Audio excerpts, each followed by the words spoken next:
భక్తులు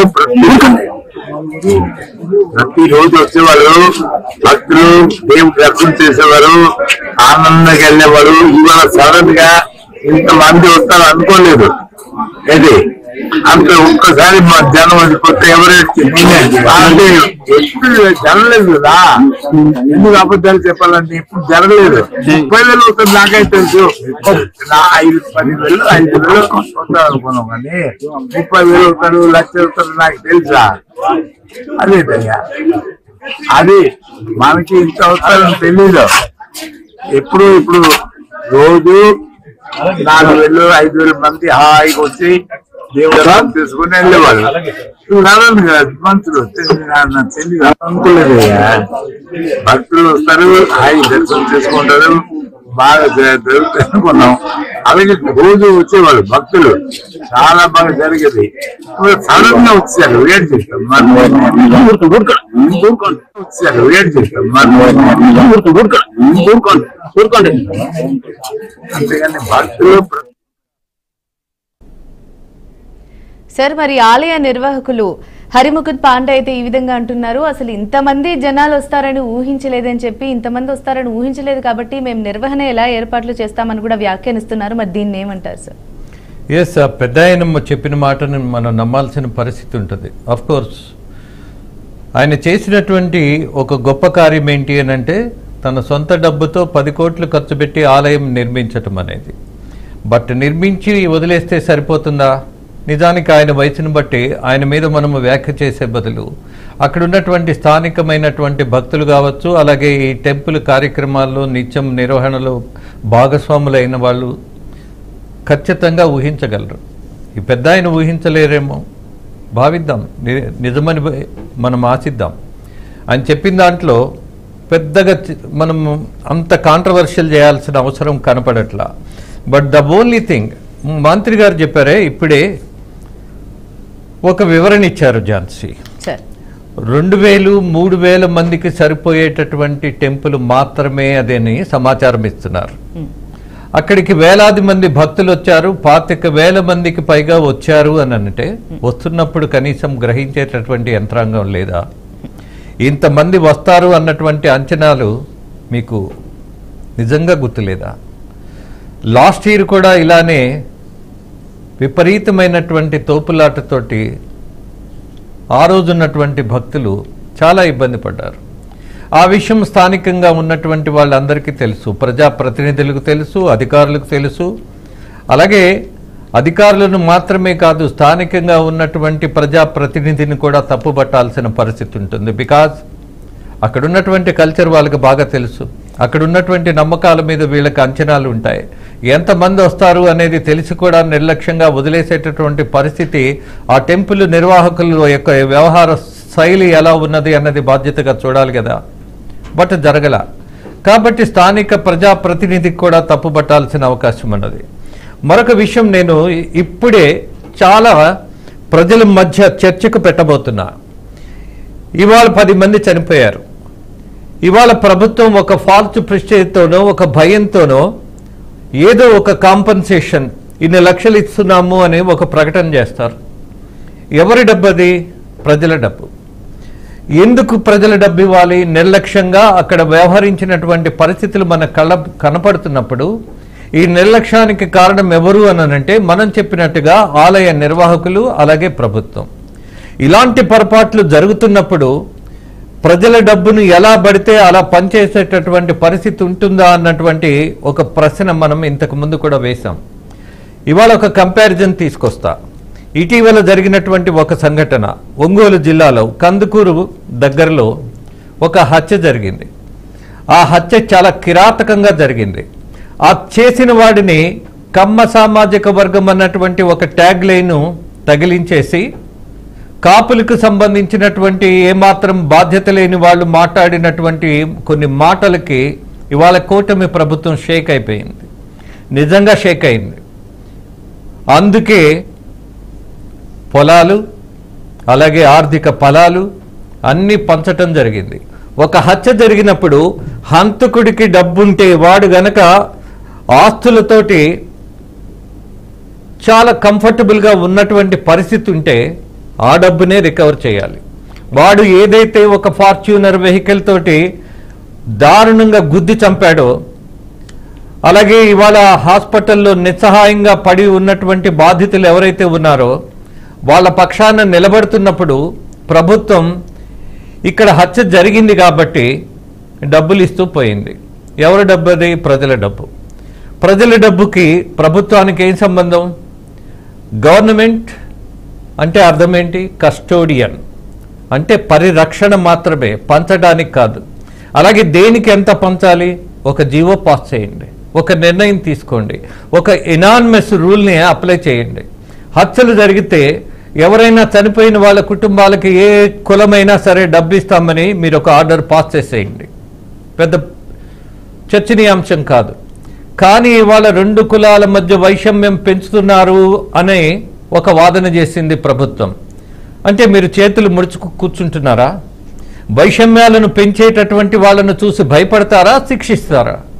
అది జరగకపోగా మీరు భయపడి పొలాలకి పొలాలు ప్రభుత్వానికి సంబంధించి రాసిచ్చేస్తే రేపు కొంతమంది కావాలని చంపేసి కూడా ఎస్ గవర్నమెంట్ని డిమాండ్ చేసే పరిస్థితి ఉంటుందిగా. ఇదెక్కడి ఆలోచన? ఇదెక్కడి పద్ధతి? ఇదెక్కడి బాధ్యత? మీకేమి హక్కు ఉందని ప్రజలకు సంబంధించింది హత్య జరిగిన చోట బాధితులకి పంచడం తప్పు అన్నది నేను తప్పు పట్టట్లా. ఎవరిది పంచాలి అన్నటువంటిది. హంతకుడు ఎవడైతే ఉన్నాడో వాడి ఆస్తులన్నీ సీజ్ చేయండి. పవన్ కళ్యాణ్ షిప్ను సీజ్ చేయమన్నాడే, అది జరిగిందో లేదో అందరికీ తెలుసు. కానీ ఇక్కడ సీజ్ జరగాలి. హంతకుడు ఎవడైతే ఉన్నాడో వాడి ఆస్తులన్నీ చట్టబద్ధంగా సీజ్ చేసేటటువంటి ఒక రూల్ ఆఫ్ లాని తీసుకురండి. తీసుకొచ్చి వాడి ఆస్తిని పంచండి. వాడి ఆస్తిని మొత్తం వాడిని జీరో చేసి రోడ్డు మీద నిలబట్టండి. మరొకడు కండకావరంతో ఇలా ప్రవర్తిస్తాడా? చెయ్యడు, అస్సలు చేయడు. హత్య చేసిన వాడిని రక్షించినట్టుగా ఉంది ఇది. ఎలా? వాడికి ఏదో కొన్ని సంవత్సరాల తర్వాత శిక్ష పడుతుందేమో, బెయిల్ తీసుకుంటాడు, వచ్చేస్తాడు. యాక్సిడెంట్ అన్నా కూడా దిక్కులేదు. అలాగే ఇవాళ కావాలని చంపిన వాడికి శిక్ష ఏం పడుతోంది? ఎప్పటికో ఏదో జరుగుతుంది. కానీ అది కాదు కదా. ఇక్కడ సామాజిక న్యాయం అంటే ఎలా ఉండాలి? హంతకుడి యొక్క ఆస్తులు ఏవైతే ఉన్నాయో వాటిలన్నింటినీ రికవరీ చేయాలి, సీజ్ చేయాలి, ప్రభుత్వం స్వాధీనం చేసుకోవాలి, వాటిని బహిరంగంగా అమ్మేసేయాలి, వాటిని తీసుకొచ్చి బాధితుల కుటుంబానికి ఇవ్వాలి. ఇంకా దానికి ఏదైనా యాడ్ చేసి ఇస్తే తప్పులేదు. కానీ హత్య జరిగిన చోట మీరు డబ్బులు పంచారే, మరి ఇక్కడ నిర్వహణ లోపం వల్ల, నిర్లక్ష్యం వల్ల 10 మంది చనిపోయారు కదా. మరి అలానే భూములు ఇస్తారా? ఇస్తారా లేదా? ఇవ్వగలిగే అవకాశం ఉందా లేదా? మరి దీన్ని ఎలా తీసుకుందాం? అక్కడ హత్య చేస్తేనేమో మీరు ప్రభుత్వ భూములు అలాగే లక్షలాది డబ్బులు పంచారు. అలాగే భక్తి పేరుతోటి భక్తులు వాళ్ళ మొక్కులు తీర్చుకోవడానికి వస్తే కనీసం రక్షణ లేదు, కనీసం బాధ్యత నిర్వహణ లేదు, కనీసం భద్రతకు సంబంధించినటువంటి ఎక్కడ నిర్ణయాలు లేవు. మరి ఒకడు ఆయన అన్నట్టుగా ఎవరో ఒక ప్రైవేట్ వ్యక్తి టెంపుల్ కట్టేసి ఇలానే ఉన్మాదాన్ని పైకి తీసుకొచ్చేసి చావులకి కారణమైతే మరేం చేద్దాం? ప్రభుత్వం చెప్పాలి. ఇప్పుడు 2 కులాల మధ్యగా ఒక హత్యను తీసుకొచ్చి చిత్రిస్తున్నటువంటి వాళ్ళని మీరు శిక్షించలేకపోయారు. బట్ దాని మీద కంటే కూడా మీ భయంతో మీరు ప్రభుత్వ డబ్బును తీసుకొని వెళ్ళి పనిచేశారు. దేనికి పంచారు? ఇక్కడ ఒక దేశభక్తుడిని మరొకడు కిరాతకుడు వచ్చి చంపల. వాళ్ళిద్దరికీ మధ్య ఉన్నటువంటి వైషమ్యాలు ఎంత దుర్మార్గుడైతే వెహికల్ తోటి కొట్టి చంపేసి చచ్చాడా లేదా అని మళ్ళీ వెనక్కి ముందుకి ఆ వెహికల్ని నడిపించి అంత కిరాతకంగా ప్రవర్తించిన వాడిని మనము శిక్షించటంతో పాటు వాడి ఆస్తుల స్వాధీనం చేసుకోవాలా లేదా? ఇవాళ పౌర సమాజాన్ని అడుగుతున్నా, ఎవడైతే హంతకుడు ఉన్నాడో వాడు ఏ కులం అనేది కాదు. ఇక్కడ అసలు కులం ప్రస్తావనే రావక్కర్లా. కానీ వాళ్ళ కుటిలమైనటువంటి రాజకీయ పార్టీలు ఉన్నటువంటి ఈ వ్యవస్థలో ఇలాంటి వాటిల్ని తీసుకొస్తారు. కులానికి ఏం సంబంధం? సంబంధమే లేనటువంటి విషయాన్ని తీసుకొచ్చి అనవసరమైనటువంటి రగడ. ఒక మూర్ఖుడో, ఒక పిచ్చాడో, ఒక దుర్మార్గుడో, ఒక హంతకుడో కులం పేరు పెట్టి తిట్టినంత మాత్రాన ఆ కులానికి ఆపాదిద్దామా? ఇవాళ ఎస్సీ ఎస్టీ అనేకమైనటువంటి కేసుల్లో కనపడుతున్నదేంటి? ఎస్, కులం పేరుతోటి తిట్టాడు అని అంటే చట్టం అన్నది తీసుకొని వెళ్ళి లోపలేయచ్చు. కానీ వాళ్ళకు కూడా రక్షణ లేదు. ఇవాళ అట్రాసిటీ కేసుని పెట్టిన వాళ్ళకి రక్షణ లేదు. తిప్పి వాళ్ళ మీదే కేసులు పెట్టడం, వాళ్ళని జైలుకి తీసుకెళ్తున్నటువంటి పద్ధతులు చూస్తున్నాం ఇవాళ. కానీ ఇవాళ జరిగినటువంటి సంఘటనలో సింపుల్గా ఆబ్జెక్టివ్గా రెండు సూచనలు, 2 ప్రశ్నలు. హత్య జరిగితే బాధితులకి ప్రభుత్వం డబ్బిచ్చింది.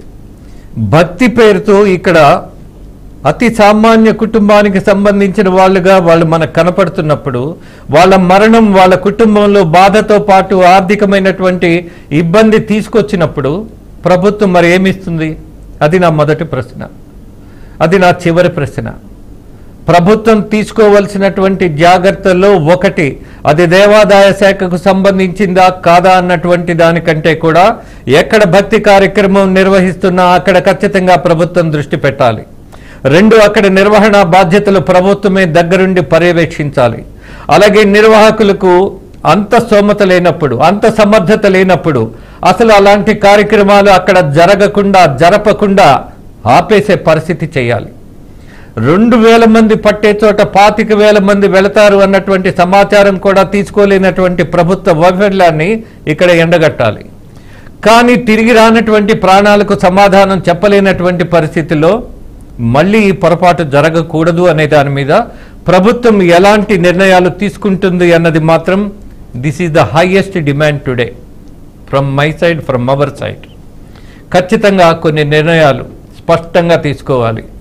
ఆ తీసుకునేటటువంటి వాటిల్లో భక్తి కార్యక్రమాల్లో కొన్ని ప్రక్షాళనలు జరగాల్సిందే. మొట్టమొదటిగా చెప్తున్నప్పుడు తిరుమలకు సంబంధించి VIP, there is no VIP before the god. దేవుడి ముందు విఐపి ఉండడు, ఒకడు ఉంటాడు, భక్తుడు. భక్తుడే విఐపి. ఏ భక్తుడైనా సరే, గోచి పెట్టుకొని వచ్చిన వాడైనా, బ్లేజర్తో వచ్చిన వాడైనా, ఎవడైనా సరే, విమానంలో వచ్చిన వాడైనా, నడిచి వచ్చిన వాడైనా సరే, భక్తుడే. భక్తులు అందరూ ఒకటే, సమానమే. అక్కడ ఈ విఐపి దర్శనాలు గనక ఆపకపోతే ఇది ఇంకా సామ్రాజ్యవాదమే, ఇంకా రాజుల పరిపాలనే. దీన్ని డెమోక్రసీ అనలేం, దీన్ని భక్తుల పట్ల బాధ్యత అనలేం. ఇది దేవాదాయ శాఖ మాకు సంబంధించినటువంటి విషయం అంటది. కారణం ఏంటి? అది స్వయం ప్రతిపత్తి కలిగినటువంటి వ్యవస్థ తిరుమలకు సంబంధించింది. అక్కడ ఒక బోర్డు ఉన్నది. అందులో ఆ బోర్డులో ఉన్న వాళ్ళ యొక్క మేధస్సు నాకు బాగా అంచనా ఉంది. వాళ్ళ మీద బాధ్యత పెట్టట్లేదు. బట్ ప్రభుత్వం తీసుకోవాల్సినటువంటి నిర్ణయాలు ఇవాళ ఆ బోర్డు కూడా అమలు చేయాల్సిన పరిస్థితి ఉన్నది.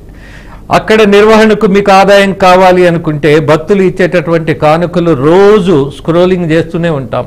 ఇవాళ దేవుడి యొక్క ఆదాయం 3 కోట్లు అంటాం. చాలదా? సరిపోదా? ఇంకా కావాలా? మనం వ్యాపారమా చేసేది? ఇది కదా ఆలోచించాల్సింది. సో ఫైనల్గా జ్యోతి, ఈ జరిగినటువంటి సంఘటనలు ఇవాళ ప్రభుత్వాన్ని హెచ్చరించాల్సింది ఏ విషయంలో అనంటే, ఒకటి, భక్తి భావాన్ని పెంచేటటువంటి బాధ్యత దేవాదాయ శాఖ. ఆదాయం అనే పదం మర్చిపోయి దేవుడికి సంబంధించిన శాఖగా భావించి ఆ కార్యక్రమాల్లో నిమగ్నమయ్యి ఎక్కడెక్కడ జీర్ణోద్ధరణకి మనము ప్రయత్నించాలో ఆ కార్యక్రమాలు చేపట్టడం, అలాగే ఈ దేశంలో హిందూ మతానికి సంబంధించిన సాంప్రదాయాలను ఆ కార్యక్రమాలను నిర్వహించే దాంట్లో వెనకాడటం అనేది తప్పు అవుతుంది. ఆ తప్పు జరగకూడదు. Anything? Okay sir, CM Chandrababu గారు మాట్లాడిన విజువల్స్